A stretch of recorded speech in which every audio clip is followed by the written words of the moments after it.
মুসা আলাইহিস সালাম বনু ইসরাইলকে নিয়ে চলে যাচ্ছেন মিশর থেকে।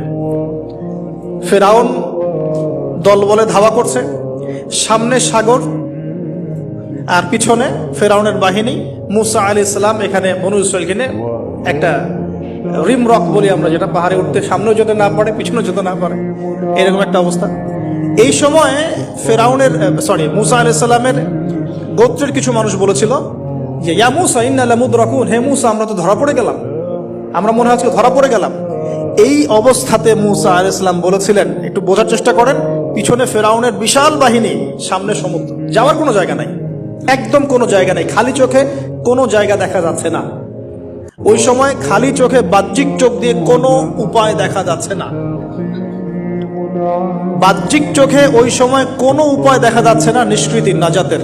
ঠিক এখন সারা ওয়ার্ল্ডে বাহ্যিক চোখে মুসলিমদের নাজাতের কোনো পথ দেখা যাচ্ছে না। বাহ্যিক চোখ দিয়ে কি করবে মুসলিমরা? খালি পড়াশোনা করবে, না কমিউনিটি করবে, না জিহাদ করবে, নাকি তাগুতের এগেনস্টে লড়বে? কি করবে মুসলিমরা? নাকি সারাদিন বসে বসে মসজিদে তাসবিহ টিপবে, নামাজি পড়বে? কি করবে মুসলিমরা?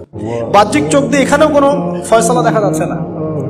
তখন আল্লাহ রাব্বুল আলামিন মুসা আলাইহিস সালামকে একটা পরীক্ষাও নিলেন। একজন বলছে ইন্না লামুদরাকুন, আমরা ধরা পড়ে গিয়েছি। মুসা আলাইহিস সালাম তখন বলছেন দৃঢ় চিত্তে, কাল্লা কাল্লা, কখনো না, ইন্না রাব্বি মাইয়া সায়াহদিন, নিশ্চয়ই আমার রব আমার সাথে আছেন, তিনি আমাকে পথ দেখাবেন। সুবহানাল্লাহ। তাহলে আজকেও মুসলিমদের সারা ওয়ার্ল্ড ওয়াইড এই চেতনাই থাকা উচিত যে কাল্লা, কখনো না, আল্লাহ ইন্না রব্বুনা মা'ানা, নিশ্চয়ই আমাদের রব আমাদের সাথে আছেন, তিনি আমাদেরকে পথ দেখাবেন ইনশাআল্লাহ।